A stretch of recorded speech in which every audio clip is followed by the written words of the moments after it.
'cause everybody's got a story.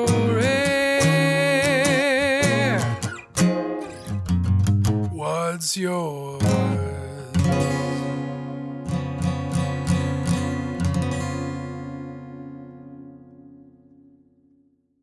Hello, friends. Welcome to episode 8 of Cool Story with David J. McNeil. Thank you so much for listening. I really appreciate your continued support. The concept of this podcast came up one day when I remarked to my buddy Jonathan Baldock how many interesting people I had met over the years that lived really interesting lives that were so often very different to my own experience, and how much I really enjoyed having those conversations with those friends. Jonathan's immediate response was, "You need to do a podcast." And the rest is history, as they say. So when a friend of mine from back home who had been living outwardly as a male boldly introduced herself to the world on Facebook as Rebecca, I thought, I really don't know much about transgender issues. I should talk to Rebecca. It was fortunate that as part of her own coming out process, Rebecca agreed to talk to me. During a pre-interview, which I often do with guests, Rebecca mentioned a Netflix documentary that I should check out called Disclosure: Trans Lives on Screen, which features interviews with quite a few trans people, including Laverne Cox of Orange is the New Black fame. The film focuses on the depiction of transgender men and women throughout the years in TV and film, and it's a real eye-opener. Spoiler alert, the depictions usually aren't based in any fact, have made life more dangerous for trans people, and have made it difficult for trans folks to even come out to their family and friends and live healthy, happy lives. In that film, one of the guests mentioned that approximately 80% of the North American public know little to nothing about trans issues, simply because those polled did not have a transgender friend or family member. So up until very recently, I was part of that 80%. And given that we're hearing more and more these days about trans issues, and that I now have a trans friend, I thought I should probably educate myself. So here we are. During the course of our conversation, I mentioned the documentary. That is, of course, in reference to the aforementioned documentary Disclosure. I must admit, I was a little nervous about this conversation, feeling that perhaps I was a little out of my depth knowledge-wise. But then I thought that might be a good place to start, as many listeners might feel the same way about their own knowledge of trans issues. So, if from time to time I sound like I am hemming and hawing, trying to find the exact best way to ask a question, or the right terminology, that is because that is exactly what I'm doing. Thankfully, Rebecca was there to guide me through our chat and open up my eyes to a world until recently I knew very little about. So my thanks to Rebecca for that. After my chat with Rebecca, please stick around for another installment of a little something we like to call... Please don't try this at home. This week's story is presented by my buddy Patrick Ronan. Pat and I grew up together in Blackburn Hamlet in the suburbs of Ottawa, Canada. Today, Pat, or Pez as we call him, lives with his partner Sarah in Houston, Texas, where he works as a chemical engineer in the petroleum industry, and Sarah is a lawyer. Pat's story recounts a practical joke we played on our buddy Pete back in high school, so stick around for that. But now, it's time for my chat with Rebecca Burridge.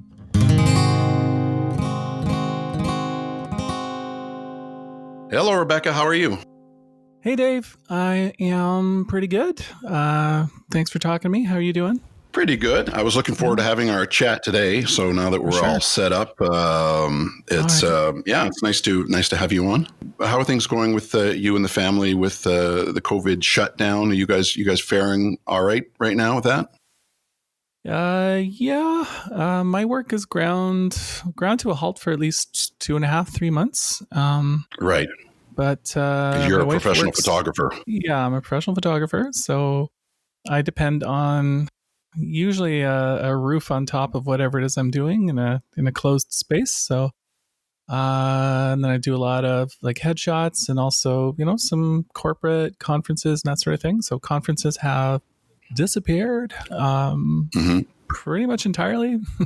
So a lot of professional limbo there. But the wife has a steady job. She always has had a steady job. So homeschooling's been a disaster with our 9-year-old son. An absolute total meltdown and unpleasant for everybody. And, that's difficult, isn't it? Yeah. So, and then the social stuff, like everybody else, depending on how social you are. If you're an introvert or you need people, I certainly need people.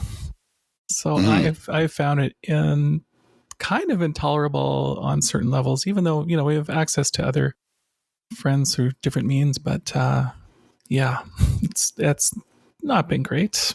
So No, it's difficult. Yeah, yeah, especially if you're a social person and you're used to getting out and having yeah, lots of interactions with friends, it can be very lonely, even if you're at home with your family. yeah, It can for be sure. And lonely or.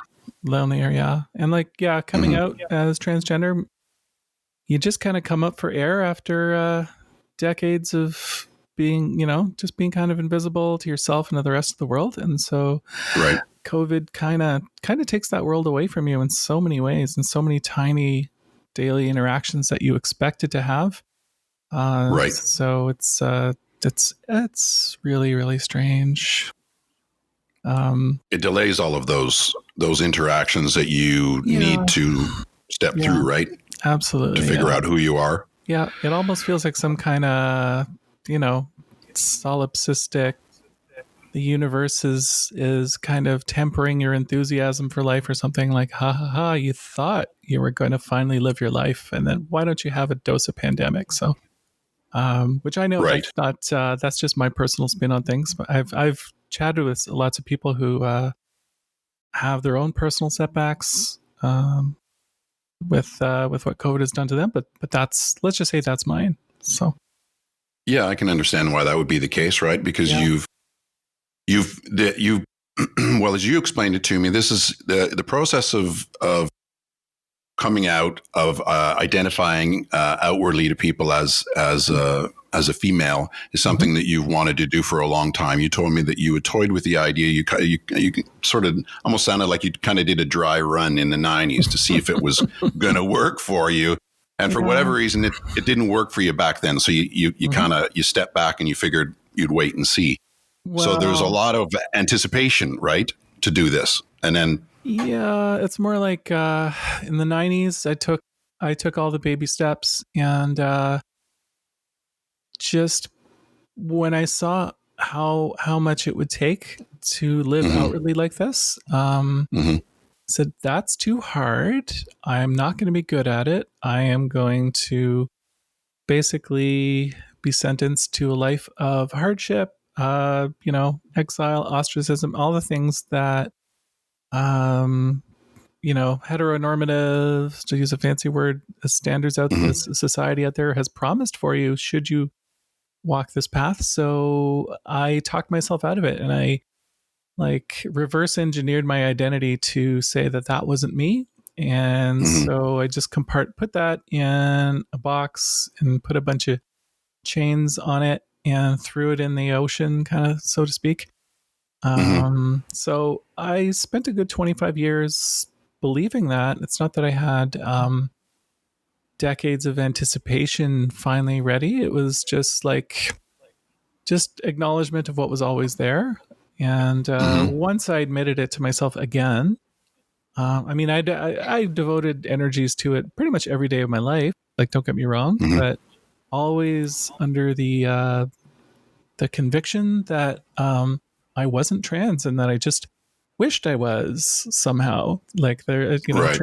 trans people can yearn to live in the gender and the sex that they felt they're supposed to be. I took it one step back and wished, I see, too bad I'm not trans enough to cross over. So I didn't even qualify myself that way. So it's that's kind of a coping mechanism to just kind of live my life and try everything else Mm-hmm. but. Mm-hmm. But then once you kind of go, like, my wife essentially put the offer on the table and said, if you really want to do it, you can do it with our family support. Which made my head spin because I didn't even ask her to do it. Mm-hmm. Um, and then once I realized, I'm not going to die alone, and I could do it with support. And it took me less than a day to realize I needed to find out. So, and then basically those decades of anticipation and closetedness just kind of started pouring out, and suddenly it was an emergency to, embark on this process. Right. Well, Mm-hmm. first of all, your wife is an amazing person to do that. That's Mm-hmm. quite the offer to extend to you, because it's going to be, there's going to be some difficulties for her going through this as well. And that's amazing. That's what a loving thing to do. Yeah, it's absolutely amazing. And it's pretty much, she gave me pretty much the biggest gift a transgender person could ask for, especially when they didn't ask for it. But it was just, it really made my head spin. Now, there is, I think part of the reason we might be speaking is about like what not to say to a trans person or how to say it and that sort of thing. I did discover somewhere in this process, after hearing repeatedly how amazing my wife was, I did start to feel kind of, just discounted as a person. Why is that? Because the idea was, the underlying subtext was that she was amazing for accepting me or for tolerating me or for enduring me. It's those messages in the aggregate, just kind of like eat away at your own self-esteem. So right. Okay, I understand that. Yeah, I mean, I've had a good trans friend. She transitioned about 13 years ago, and she was telling me how her ex was being commended for allowing her trans partner having custody of, partial custody of their child, and like she was a big person for that. So some of the amazingness, can come from a bad place, the appreciation somehow. So it can be a sensitive tightrope. I got sensitive tightrope. That's bad. Anyway, delete that, Dave. Anyways. No, I understand what you're saying. Okay. Yeah. Cool. I'm glad you pointed that out. Yeah. Too much praise for the partner can throw the trans person under the bus. Right. Because the tolerance that they're being praised for, there's a person being tolerated on the other end of that. That is can be left with a weird, just some weird feelings at the end of that process. But anyways. Yeah, that's an interesting word too. Tolerance. It's a word people use a lot. I'm not a big fan of tolerance, because tolerating is not much. You know what I mean? Like minimal level of acceptance, and it's not quite is the bare minimum. Yeah, exactly. Yeah, I hear people and they're like, "Well, you got to, such and such a person should be more tolerant or whatever." Well, such and such a person should probably be more than just tolerant. Yeah. Yeah. Here's the thing. So if a person comes out to you as trans, okay, the only best answer you can give them is, or the best thing you can say is, congratulations. Not congratulations if that makes you happy, or are you sure? Just a kind of generic congratulations, and maybe slap an exclamation mark at the end of that. And if you don't feel joy at that person's self-discovery, keep that to yourself. Otherwise, you're probably more than welcome to participate in their process if they're sharing it with you. So, yeah. Why don't we talk about that? I watched a film that you had mentioned the other day, Disclosure, which is a really interesting documentary about how transgendered people had been portrayed in film and television over the years. They did talk a lot about in that film about what's cool to ask somebody when you're engaging in conversation about, their experience being a transgendered person. So what are some of the things that if you're engaging in a conversation, you're happy to talk to somebody about the process you're going through, about your life and what's going on, that you'd rather not they ask? Because it's all very personal stuff, right? Yeah. That's the thing. Yeah, it is all very personal. Well, the classic that you probably shouldn't ask, that would vary from person to person, would be surgery, jumping to the surgery question right away. Because in many ways, I mean, surgery is still prevalent. A lot of trans people are still seeking that. But there's a lot more models of trans out there, ways to be, that don't depend on surgery. And there's so many, it's such a long process to really get approved for that stuff anyway, that it's probably, not going to happen tomorrow anyway. So there's usually a whole, when a person comes out to you that way, there's usually so many more immediate hurdles that, discounting even the personal aspect of it, it may not be Right. most, immediately relevant. So that's one. That's not not the best. Um, Maybe a good question to ask right away would be ask them if the person has chosen a new name, Right. instead of "Are you going to get the surgery?" And then maybe one that kind of got me. We have my wife and I have a lot of mutual friends. The second or third question out of most people's mouths was, "How is my wife doing?" Now, it is fantastic to have concern and consideration, but you could tell everyone thought that was a novel question when they asked it. And sorry if I have any friends listening right now. I didn't realize it at the time, but Yeah. I basically started to brace myself for the how's Jen question. And after a while, I wanted to go, well, you could ask her, she's available. So, and people were just kind of covering their bases, doing their due diligence. But in the aggregate, that question just kind of built up, and I was like, all right, that's nice that you ask, but Right. So yeah, asking about your effect on other people as the second or third question can be a bit of a weird one. So, but out of politeness, usually the surgery question is really just the big one, not to ask, and yeah. So I don't know. Maybe if other things come to me, I might interject later, but. Well, there's also, I know the expression dead naming, you don't, people don't appreciate hearing their former name or whatever you want to call it brought up because that's not your name anymore. Yeah, for sure. Simple.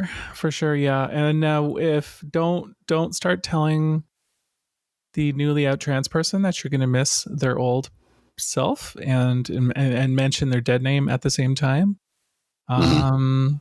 That is about you and is kind of cruel because they're in coming out to you as trans. The person is saying that the old me is leaving, perhaps never existed, and is definitely not coming back. So don't, let's say the trans person's former name is Matt. I'm gonna miss old Matt. He was a good guy. That is so undermining to the new identity that they are trying to forge, and they need you to participate in. So, so people can, when you come out as transgender, you can, there can be a collateral effect of the people in your immediate circle, wonder who they were. They part of their identity is forged by their knowing you. So when you come out as a completely different person, or at least that's what it might seem at first, that can undermine the other person's identity and what they thought they knew. And so some unfortunate things can be said as a result of that. So so well, you were mentioning too that some of those unfortunate things that were said that weren't necessarily said to you, that were said to your wife, that she had to deal with some people who had some questions that were not very, for lack of a better way of putting it, cool questions to be asking her. Yeah, asking how things work in the bedroom is kind of not a good topic to broach. Really, that's just personal. You wouldn't ask that of anybody else. No, yeah. I mean, I realize certain friends have lack of filter and that sort of thing, but there is a role of support you can play versus just a kind of like just satisfying your own curiosity, and that doesn't come out actually out of a place of support or empathy. So yeah, that can be a dangerous area to tread, and does not leave the person feeling supported. So yeah, for sure. What are some of the markers, the big things that you've had to go through? One of the things that you've already dealt with in assuming a new identity and sort of reinventing yourself. Would you say it's fair to say that you have to sort of reinvent yourself, or do all of these things sort of fall into place? Or yeah, it's much more a process of self-discovery, I think, rather than reinvention. So there's an element of kind of like throwing everything at the wall and seeing what sticks. Mm-hmm. I have in the past a trans woman. Trans men have their own models of being, but and this can be a side effect of Hollywood culture and presenting. If you have a transgender woman on screen, there's a good chance she was a call girl. Right. And so you had early 80s, 90s trans people in real life kind of dressing like call girls, short mini skirts, fishnet stockings possibly, and definitely high heels. Sensible shoes were not a thing that trans people in the 90s, any that I knew, tended to sport. Right. So certain exaggerated modes of femininity, and again, not throwing the sex trade under the bus in any way whatsoever. But you had less models if you were, kind of redesigning yourself. But I think now in 2019, 2020, I can just look at a style, look at a woman I admire, and just kind of go, would that work for me? And I try it. If I like it, I feel good, then I move forward with it. So I kind of have a certain freedom because I have barely I don't feel bound by the usual rules for, like, could I get away with this or could I get away with that look? I'm Right. like, I have put on female clothing and walked out on the street and decided that I am going to, I've gotten over myself, over my fears, Right. just merely presenting female. So who cares if my dress is too girly or pink is not my color or something like that. So that's Right. irrelevant. That was small potatoes, because I've the threshold of which I'm worried about being judged is, it's on a different level. So, Right. yeah. You have to have thicker skin. Yeah, I guess. Yeah, absolutely. So so I don't necessarily feel judged for a specific thing that I might wear.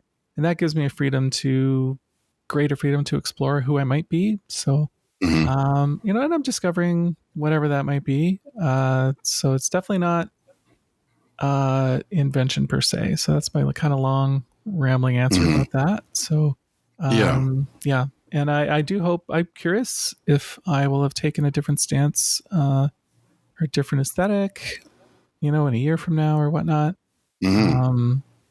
So this might be another cliche, but the early transgender woman, at least, when she comes out, she needs a lot of surface expression to convey who she is to the world. So if you're a cis woman and you find yourself wanting to tell that newly out transgender person that you yourself don't like makeup or you don't like clothes that are that feminine or whatnot, keep your privilege in check, and realize that you're not being misgendered in your day-to-day, and you have to do very little to be gendered in the identity that you're comfortable in. So the early trans woman may exaggerate some of these signs of femininity because she's got nothing else to go on till other things, possibly surgeries or hormones or whatever, Right. help kind of flatten that curve, to use a common expression right now. Right. Yeah. So self-expression, self-invention, it changes as you become comfortable with new modes of being, I suppose. I'm speaking ahead of myself though, because frankly, I've only been out full time about 6 months or so, and so I've got a lot of discovery left to do, I think. Is there a certain amount of peer pressure within the community as to how you do it, as to what the goalposts are and the correct ways to do it, as there are in many groups? Yeah, it's usually almost always a generational thing. So I think in most ways the future is probably kind of non-binary. It's definitely, I mean, it's an easier way to be for some trans people. It can allow, it can allow different modalities of being, which sometimes can be necessary for safety. Right. But it could also just be an acknowledgement about the spectrum of gender. Whereas you had the older generations where we were, whatever it was that we were born and assigned at birth, we were told to identify as. So the biggest cure for that mistake was to try and aim for, I think, the polar opposite of whatever shore you found yourself on. So, and as we loosen up our definitions of gender and kind of educate at the school level, you're going to have, I think you're going to have a much more fluid spectrum. So long as you've got a healthy openness to whoever wants to join, you're kind of doing it right. You put much thought into what your name was going to be? Yeah. Well, that's forever the problem of finding the appropriate name. I don't know if you ever tried to write some short fiction and come up with a character's name or two, and how difficult that is. I would try those things many years ago, and you'd open up a phone book, and no matter what combination of name you chose, it sounded fake. I couldn't name my cats for that matter. Everything sounded wrong. So yeah, that's always been a problem. In the 90s, I cycled through a few names. Those didn't really work. And this time around, it's not like I have always been a woman named Rebecca. I just kind of, I had a list and none of those names were working. I did not want just a feminization of my old name. Sure. And I was just contemplating, could I still be a photographer and a transgender woman, or is that just going to freak everybody else out? And I said, well, what would my kind of company name be? And Rebecca Burridge Photography just kind of flowed. It just kind of bubbled up to me, and it was not a name that was on the list. It was, for me, I'm a little bit more binary than some genderqueer people, so I didn't want a middle road name like a Dana or a Pat or a Jordan or something like that. So it had to be unmistakably gendered female, and otherwise it was just like, well, I like those strings of syllables together. It just kind of flowed for me. So. And I guess it doesn't really become real until you start hearing people use your name on a regular basis, and then you're like, that's me. Yeah, for sure. Yeah. There's all of that. Certainly it was jarring hearing it used at first. Yeah. And I was like, who's that? Oh yeah, crap. That's right. Me. Exactly. Okay. I better respond like that's always been my name. Otherwise people are going to see through my charade. So, with gradual use, it's worked out. So, but it's just so hard volunteering your name at first and not slurring it and just maybe, selling it to the other person. So the first few times I would just be like, my tongue became mush in my mouth when I'd say, I'm Barblucka or whatever. Right. It's like, then all of a sudden I didn't hear what the next thing the person said because I was dying of embarrassment inside. So, it's all, we didn't get to choose our names when we were born, but those names became us anyway, for the most part. At least for your well-adjusted, happy in their gender kind of person, you would never dream of changing your first name. At least, once maybe as you're a kid, you wanted to be called something else. But so I figured, why can't whatever name I choose become me with enough time and practice? So I'm sticking with it. Feels right. And In the documentary Disclosure, the main focus of the film is the representation of trans people, and on the big screen and on the little screen. I know you mentioned before that you had been greatly affected by the afternoon talk shows. Tell me about that. For me, probably the biggest continual exposure growing up in being born in the 70s, growing up in the 80s, was all the talk shows. During summer vacation, I could pretty much rely on 2 different talk shows per week, having trans people on. so that the audience could just gawk at them, and so that they could, so that the host could, just basically go, whose lives have you destroyed by coming out, and what have you done to yourself? And then, so just kind of creating a kind of unsympathetic circus sideshow representation of who these people were. And I was like, oh God, I guess that's me, and I can't tell anyone about it. I have to keep this to myself no matter what. So much of coming out is just shedding all that shame and just kind of going, you know what, I'm okay, and I'm better than okay. And but you really, there's just so much of it that's just built up in your system that you have to keep exercising. And you may think you've gotten rid of all of it, but it can creep up. So I have a kind of a, just like a feeling like I can put on a piece of clothing that makes me feel amazing, that makes me happy. And the next thing I do is like, I'll apologize to my wife. Like I'll make like a sound of joy, like going, oh my God, I feel awesome in this. And then I'll say sorry to my wife. Like I'm apologizing for my own joy. I'm just because like I don't deserve it. And she just goes, stop apologizing. So, she gets it. But I can't stop. I feel wrong for enjoying my life. Like, what the hell is that? So, and I think that is just like the institutionalized anti-trans, environment that is, it's the air you breathe. So you don't see it. And, So that's a big part of your journey, is getting to the other, trying to figure out how to get to the other side of that.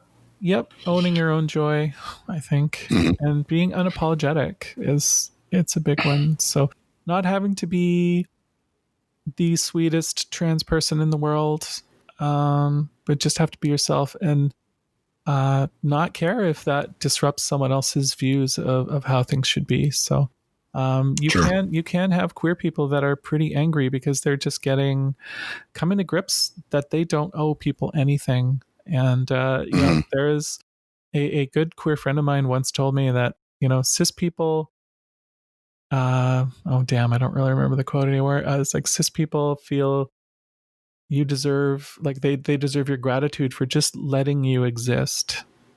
Right. And when cis, for people who are listening who don't know what this term cis people is. Yeah, cisgender is basically, one way you could look at it is you're just happy. You're happy in the body you were born in, the sex you were assigned at birth, that everything fits. Cis, really, if you go back to the Latin, it means, I believe, so I've read, it's the opposite of trans. So what is this, CIS? CIS, yeah. So trans is like movement, transition, and cis is basically like stay in one place. That's my understanding. Right. So, yeah. And then your average cisgender person may take offense and say cis is a slur, as if we're saying it's a bad thing to be cis.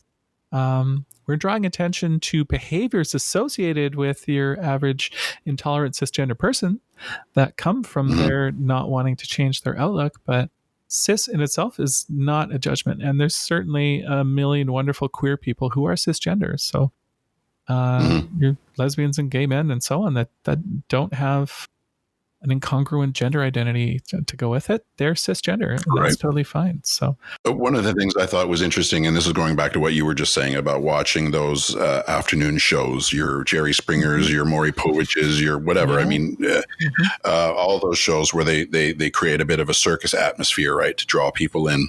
Yep. And one of the things in the documentary, which I thought was quite moving, was this. There's this trans woman who was talking about watching those people being presented on Maury Povich or whatever, and she was saying it was like offensive, what she was watching, but then at the same time she loved watching those shows because it was the only place she was seeing trans people.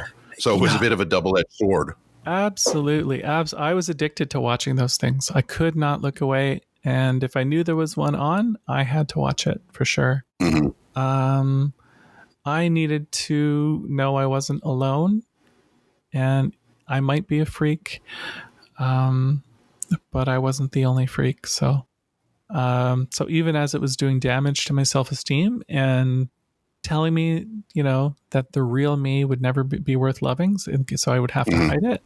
At least I knew there was other people out there. So, and I think eventually there was one talk show that listed that interviewed some support group people. I think it wasn't P Flag, but it was another, like, a trans support group in California. And one day when I was about 17 or so, I wrote to them, like, just a nice handwritten letter saying, is there anyone in Ottawa that can help me? And I got back a photocopy of just, some listings of support groups. And then the one in Ottawa was circled in red. And, that was thanks to me seeing somebody on a talk show that represented a support group. So, and then I was kind of on my way with that initial dipping of my toe into that world in the 90s, which as we mentioned before, I would later buried again. But yeah, so I was watching those talk shows for signs of life, signs of hope, and I was willing to swallow all the humiliation and just kind of go, yep, yeah, I know I'm garbage, but I need to know that I'm not alone. Is comforting and getting slapped in the face at the same time. Yeah, but it's but you feeling you deserve it. Having not even the faintest shred of dignity to demand respect in the process, but you had nothing else. So it was preferable to just being the only one. Yeah. I was thinking about something the other day, and this is something that you would relate to because you had a very similar upbringing. And that was, I often think of myself as being a bit of an outsider sometimes, because I've been in a few different ways, parts of a couple different cultures, but kind of having one foot in one culture and one foot in the other. And the reason I bring this up is because you and I both grew up in the French school system, but we have English last names. Yeah. And over the course of my life, I've had plenty of people who've come up to me and started telling me stories about some asshole French Canadian or these French idiots or stuff like that, and not realizing that I'm half Francophone. I go to a French school because I don't have an accent that kind of betrays that or whatever. And I'm guessing you went through that as well. Yeah. And then, but to a greater extent, when you're a trans person and you haven't come out yet, you listen to people talk about all kinds of nonsense, thinking, I'm talking to this dude or whatever, and probably feels the same way I do about this. And I'm going to, put all my, put all this bullshit out there about gays or, queer people or trans people. And you got to sit there and listen and go, boy, if this person only knew who I really am. Yeah. Well, for me to go, if this person only knew who I really was giving me too much credit back then. Because I could only get through those days by telling myself I wasn't those things. So, I was not a bully. I was often bullied not for being effeminate, but for just being an outsider myself. I was pretty much a metalhead throughout high school. So I would get picked on by older metalheads who knew I was not really one of them. But, yeah, I mean, I was passively in groups where, someone who was much more feminine and gender nonconforming, or it just, your grade had decided that there was a certain kid who was going to have to take on the mantle of public ridicule, and you were just thankful it didn't fall on you. Right. And so you didn't stick up for that person. You didn't pick on them necessarily, but you might have been in the vicinity. But yeah, for the most part, you got through life by convincing yourself you weren't actually worthy of derision. So you lived a double life even to yourself in many ways. So when I did come out on Facebook, I said, hey, this is who I used to be. This is who I am now. This is where I'm going. And I got a lot of public support. that was great. It felt great. In fact, it felt so great that I was like, well, it just kind of sucks that I only get to come out once in my life because, wow. But after a while, you kind of go, I grew up with a lot of these people and they were raised on the same diet of transphobia as I was. So Right. I'm pretty sure if I came out in the 90s, I would have gotten a lot more side eye from the people I used to know. You know what I think? This ties into one of those other things that you probably shouldn't say to a trans person who's come out and who's unburdening themselves to you and say, and it's happened to me, and I know that people meant well, but they'll go, hey, it's the 2019s or it's the 2020s. You can be who you want. In fact, I know a couple of lesbians at work, or my cousin's third, friend in the baseball team is gay or whatever. It may not be as big a deal in 2020, but I've lived a whole life to get to 2020. So, yeah, you've got your life to live as well, but it's a huge deal to finally take ownership of this thing, even if the practical effects are not that great, or not that the ramifications for the average person on the street. Like, congratulations, I'm presenting in a different gender. Right. Wow, it's who cares? Whatever floats your boat. So it's been a painful journey of self-denial just to kind of finally go, crap, this is who I was supposed to be. So this kind of like live and let live, or another bad one is whatever makes you happy, that has got to be one of the worst nice things to say to a trans person. Whatever makes you happy. Do you know what it has frickin' taken for me to get to where I am? And don't pretend you didn't live in the world that kept me down. And we're unconsciously complicit with all these gender norms. So anyways. Sure. Yeah. It's a dance we all do. We're all involved with. It's funny too, when you're talking about the 90s, because, when we were younger people in the 90s, we felt like it was the most progressive time in the world too then. You know what I mean? Oh, yeah, for sure.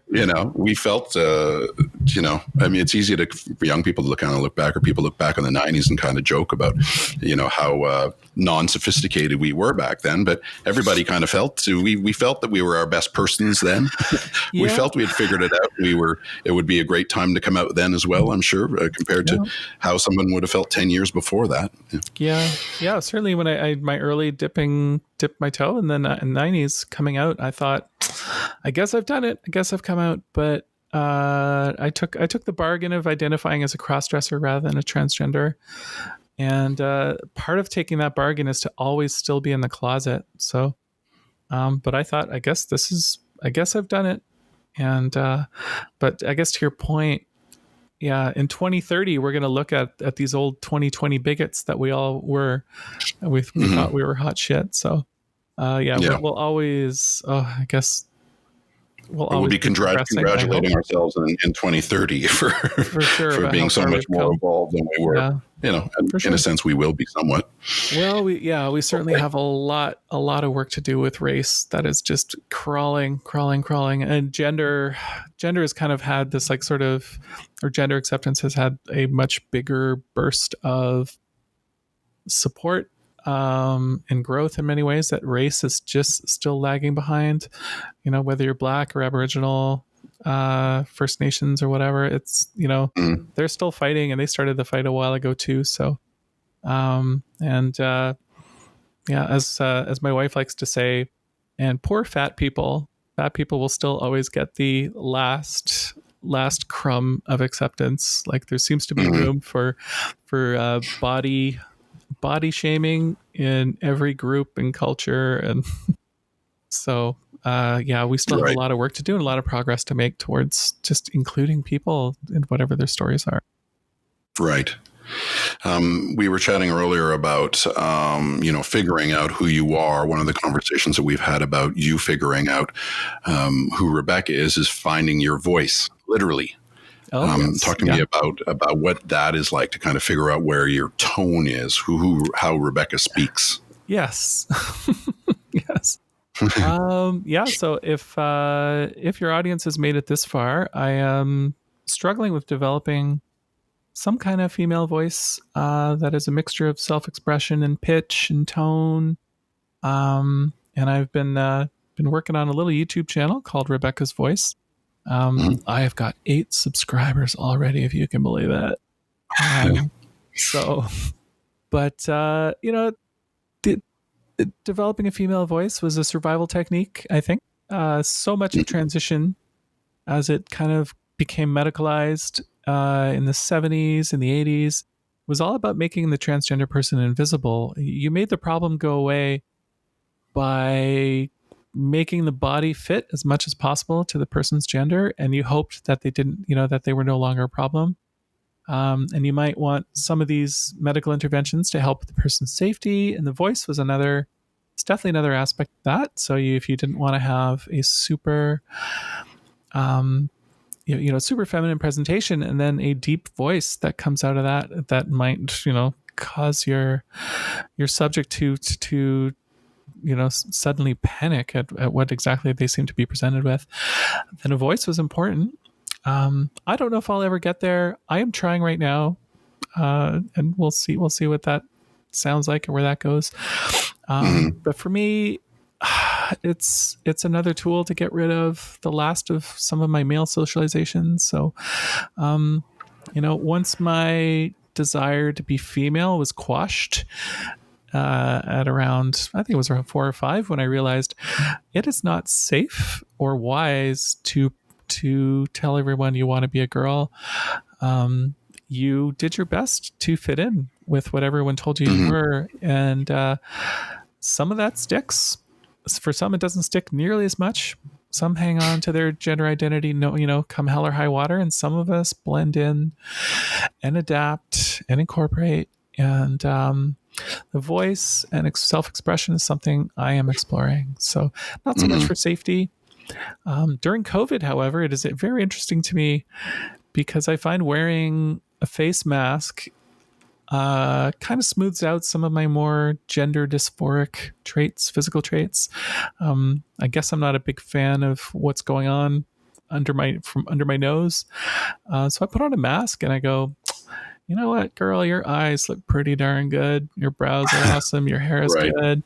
You kind of look a little bit more, passing is an old term, less important these days. So I walk into a store now and I feel pressure to use a female voice because my chances of being fully registered female go way up, like considerably up, I think. I've had, asking for brisket from the butcher and getting consistently gendered female, and I am like melting inside being gendered properly. I can't tell you, that feeling never gets old. And I kind of owe it to the mask, because you take that mask off, the person might still kind of understand who you want to be, but all of a sudden they will just use no gender pronouns whatsoever. You will be this utterly generic person, because suddenly the narrative now is that you should not assume. Of course, if you don't read as trans, people assume all the live long day. But the moment they see you as not conforming to the gender you were assigned at birth, the sex you were assigned at birth, they suddenly think the right thing to do is just use no pronouns whatsoever. So, which undermines the heck out of a somewhat binary trans person. But is the polite thing to do, So you take that mask on, but the voice becomes much more important. Just to kind of like not just create an experience that can help you feel good about yourself. Voice it's tough. You'll have people say your voice is fine. You don't need to change it. And that, and yet, I am doing as much to transform my, external appearance. And I have had people say, you don't need to do much. You don't need to do all that makeup. You don't have a beard. That's enough, or something like that, which that is undermining too. So this, by the way, don't ever tell a person what they shouldn't or can't do. That's different from, say, like fashion advice or whatnot. But, why is the voice more acceptable to not change. I'd argue it's just harder. So we've given people a break. So that said, you don't want to judge a trans person for not going there. For trans women, you're basically it's such an uphill battle to undo what testosterone has done to the vocal cords.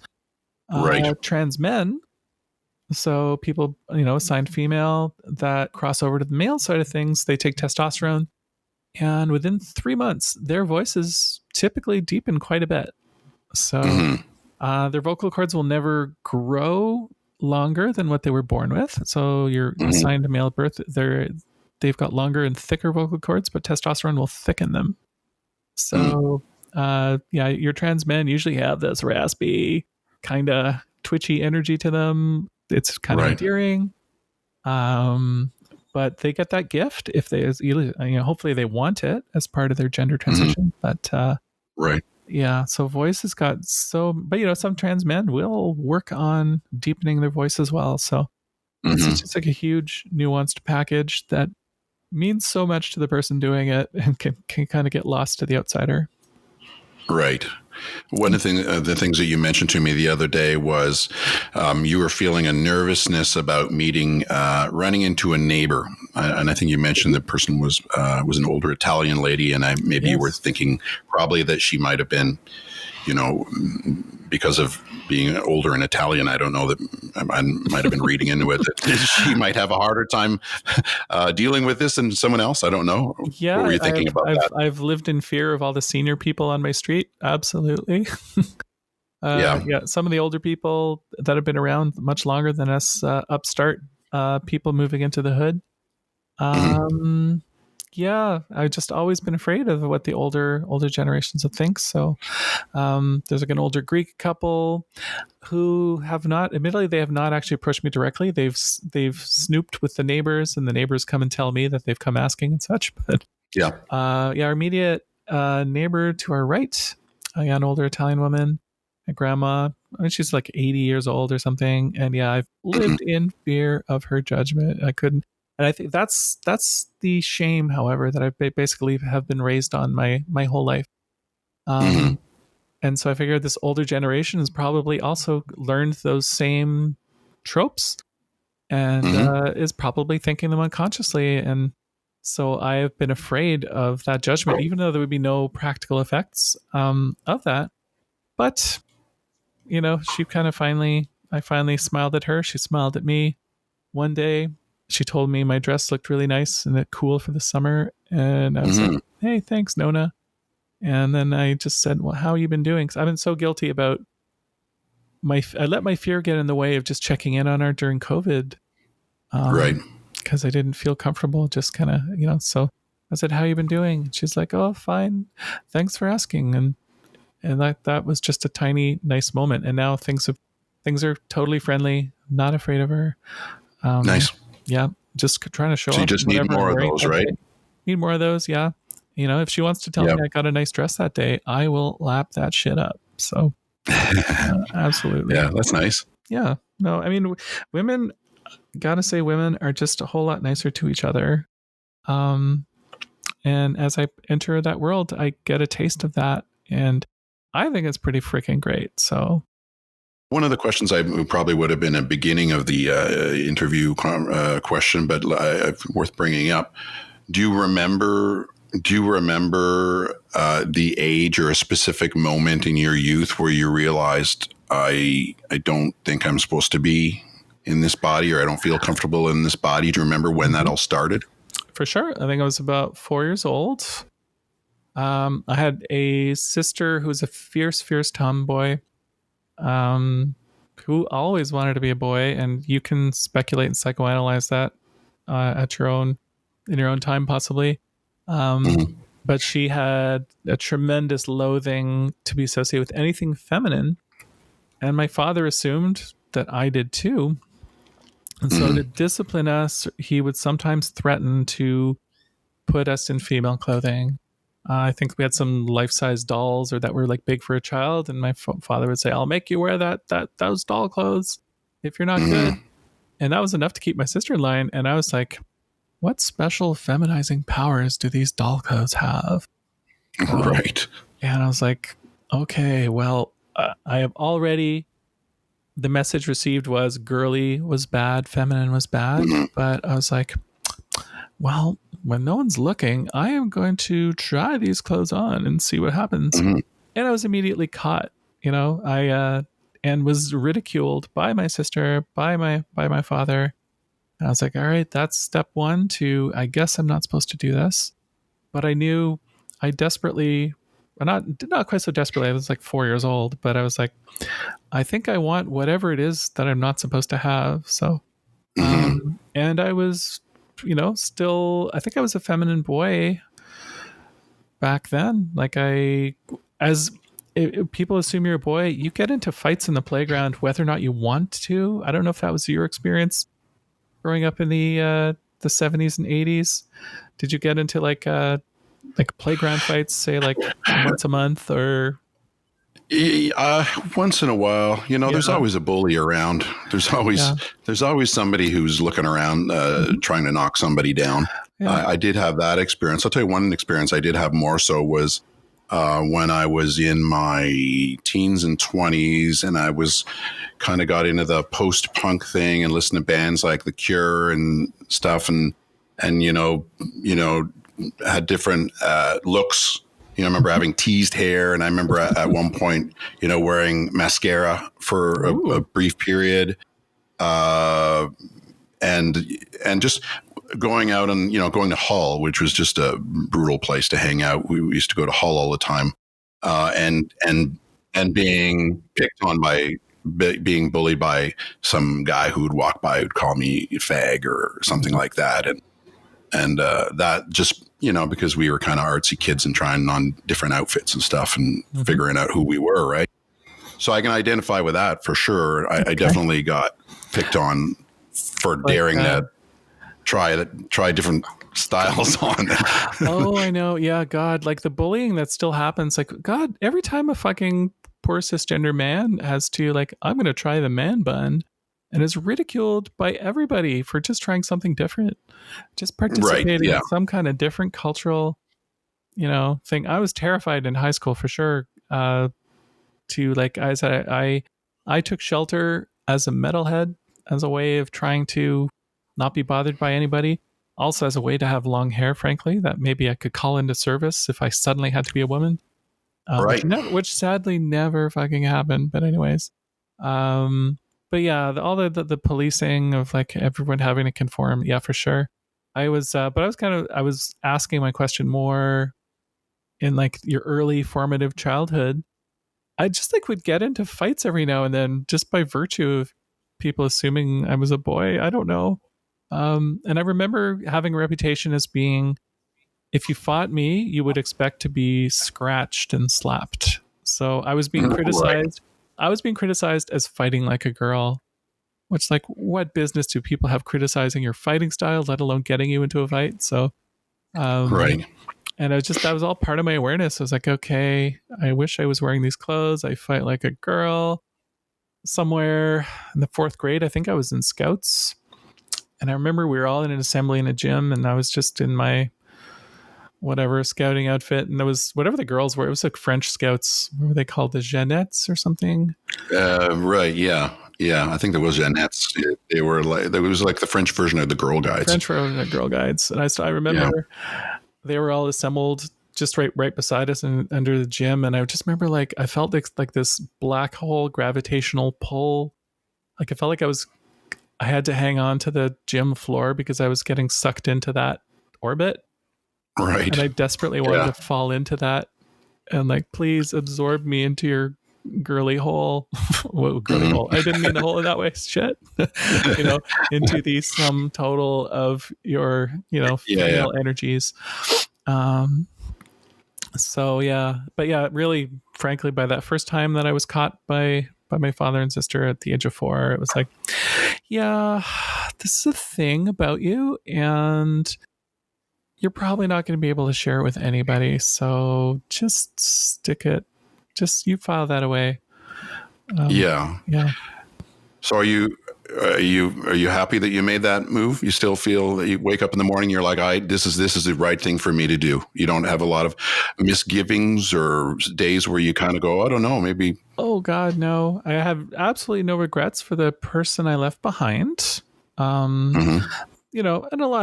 And much of transition is about fleshing out the best parts of yourself in this new form. But yeah, no, I don't miss that old person. No real regrets. I have to have realistic expectations of how I look, how I might look in the future. Like, great, I'm taking hormones as part of the right thing that I need to do. The older you transition in life, my understanding is that the less effect you're going to see. So I may never really look much more feminine than what I might now, So I have to be okay with that. And sometimes I'm not. Right. So sometimes I'm not. Sometimes I really, I see a picture of myself that can send me spiraling. This is common transgender experience. And, there's how you look in the mirror. And I love the person I see in the mirror. She's kind of cool. I'm proud of her. She's me.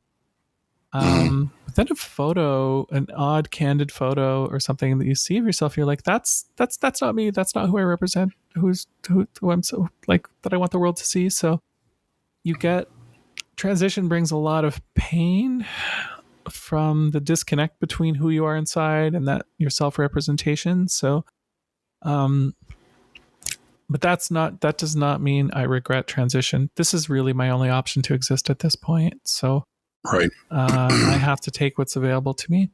But I do not miss the old person who was just doing their best to be anything but what I am now, because that's all they thought was available. So, I don't miss how guys related to me or whatever. So, do you like that person, the person you left behind?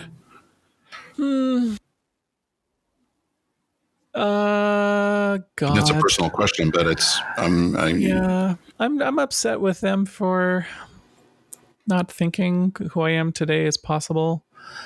Like, the joy that I feel of finally being myself is counterbalanced by a lifetime spent in the wilderness denying who I was. So I'm really upset that person didn't have more courage. And really, as awesome as my wife was to just go, hey, I think you're a woman.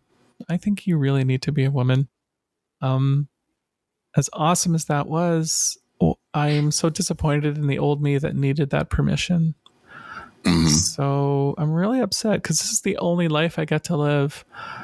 I used to think, well, maybe the next life I'll be a woman. I'm like, God, wait, but you don't believe in reincarnation. Right. That stuff. Yeah. That's one of my queer failings. I'm not all that mystical. But anyways, so I am kind of upset at the me that wasted all that time. I have a lovely little family. I have amazing little children who are proud of their transgender parent. And so it's nothing to them at this point. But just so much regret at that dum-dum that internalized all that transphobia growing up. And it was like, well, I certainly can't be that. So let's try to be these other things. But you could also figure out how to forgive that person, though. Yeah. Thank you, Dr. McNeil. Well, because I went through a split years ago. I'd been in a relationship for a long time, and I kind of figured out on the other end of that I was going to have to. There was a lot of things I wish I'd done differently or better, but I was good that I'd moved on and that had changed. But I kind of felt like I was going to have to forgive myself and just kind of move on. Yeah. I wonder whether or not that's something that goes through your mind a lot, or if you're not there yet, or what the situation is with forgiveness. Yeah, you know what? Yeah, that's definitely going to be something I think I'll have to do. Yeah, that is probably weighing on me, forgiving that old person. What I always ask my guests, and it's an unfair question because I don't know the answer when I'm asked the same thing. But where would you like to be in 10 years from now, in terms of your growth and Where would I like to be in 10 years from now? God. I hope I'm not still thinking about transition the way I do now. Because that does, when it dominates your inner psyche, it does spill out into everyone else's life. And everyone's got their own life to live as well. Also, that must be tiring. Yeah, it can be exhausting even to the person who's in it. That's what I mean for you. Yeah, for sure. I can, believe it or not, I can be sick of trans stuff too sometimes. But then you wake up recharged the next day and you're like, oh, there's so much more about being trans today that I hadn't even thought of. So that's why having queer people need other queer friends because we'll be less sick of it because your journey informs their journey in just like a much easier way. But that said, in 10 years, I'll have older children and I would certainly love to be like wake up in a state that doesn't require me to take an hour to get ready to present female every day. Right. And I guess that would make me 57, 58. Age is a bit of a leveler for gender too sometimes. So, that may become a simpler reality, but God knows there's my professional career. Can I be a 57-year-old photographer? Many photographers have probably asked themselves that question. So like maybe one of the biggest joys I'm experiencing right now is there's nothing about my gender now that I am taking for granted. Like everything I'm doing right now, if it's done while wearing a dress, is almost like a bucket list in some ways. Right. So yeah, like just, the wind fluttering my dress while I'm standing in the parking lot waiting for groceries. It's like, God damn it, this is delightful. So yeah, and this is a tiny moment that I did, has cost me nothing, and it's just kind of wonderful because I'm in the moment, I'm observing it. So the transition makes you more present for yourself, and it would be a shame to lose that just because I felt all transgendered up and all done with my journey. So. Maybe I don't want to give that up right away. So, right. But I'm hoping, just if I can become a more fully fleshed out human being, that there'll be a lot of,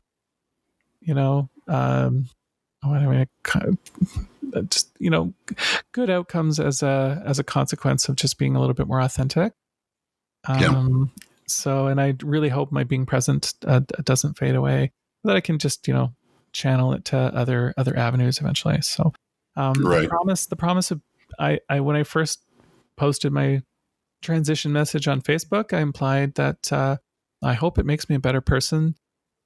I wish I could take that one back because it's a bit unfair.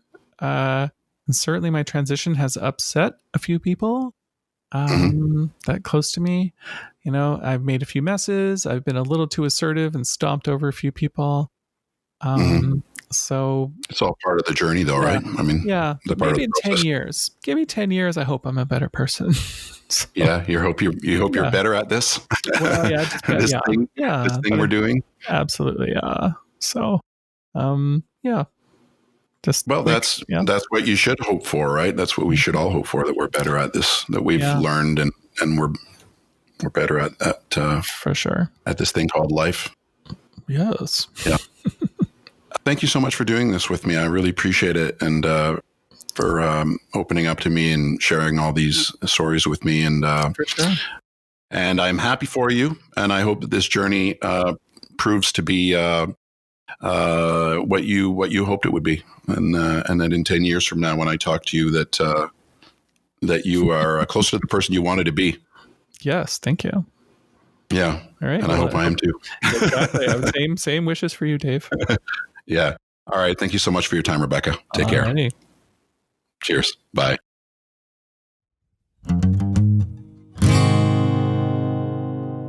Ladies and gentlemen, Rebecca Burridge.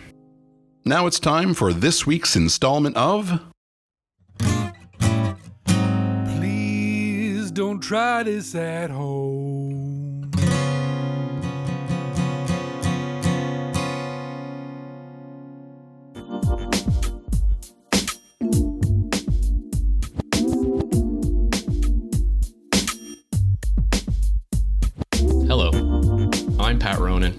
this is my story. This story takes place sometime in the spring, summer of 1989, maybe 1988, right at the end of high school. Dave and I, we were coming home late from a night out in the city, which means we'd had a few beers. That's not really super important, but just to set a little context. What is important is it was late, we were feeling mischievous, and our friend Pete was having a sleepover in a tent in his backyard with his girlfriend. I'm still not sure how he convinced his parents that was cool, but more power to him. Like I said, Dave and I were coming home from a late night in Hull, maybe 2 or 3 in the morning. We get dropped off in the corner of Bear Brook and West Park near Dave's house. I was going to walk home, but we noticed that the bus stop sign was in a temporary signpost, and we thought it would be hilarious if we put it in Pete's backyard. So Dave and I start dragging this thing. It's heavy as shit. We've got to get it past 5 or 6 houses to get to Pete's. The whole time we're laughing our heads off. We somehow managed to place it in Pete's backyard without waking him up. We look at each other, and we promptly go back for the Sun newspaper box. Those things are heavier than you'd imagine. But with a lot more giggling and 2 or 3 rest breaks, the box is placed next to the stop sign. One last item. The bench. To this day, I still don't know how we managed to get it all the way to Pete's backyard without waking anyone up or having the cops called on us. All I really remember is lots of laughing at our pranking genius. With the bus stop recreated in Pete's backyard, Dave and I finally call it and head home to get some much needed rest. The next morning, Pete's mom is furious. The police are called, the OC Transpo police are called too. But to his credit, Pete doesn't rat us out, and the mystery of the backyard bus stop remains just that, a mystery. I'm Pat Ronan, and that's my story.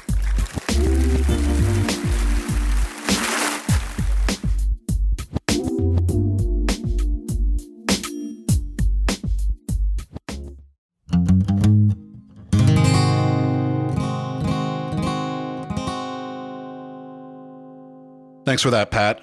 And my thanks again to Rebecca for sharing her story. If you're looking for a photographer to do some portraiture or headshots, visit RebeccaBurridge.com. Also, Rebecca has been logging her journey developing her female voice on YouTube under the channel Rebecca's Voice, so check that out as well. Thanks again also to Mr. Jerry Stamp, who wrote and performed the Cool Story theme song and all other jingles and stings that appear on the show. Do yourselves a favor and look for Jerry's music wherever you stream. And finally, thank you for listening. Until next time, pura vida. Everybody's had some adventures. Everybody's had a few close calls. Everybody's got a story.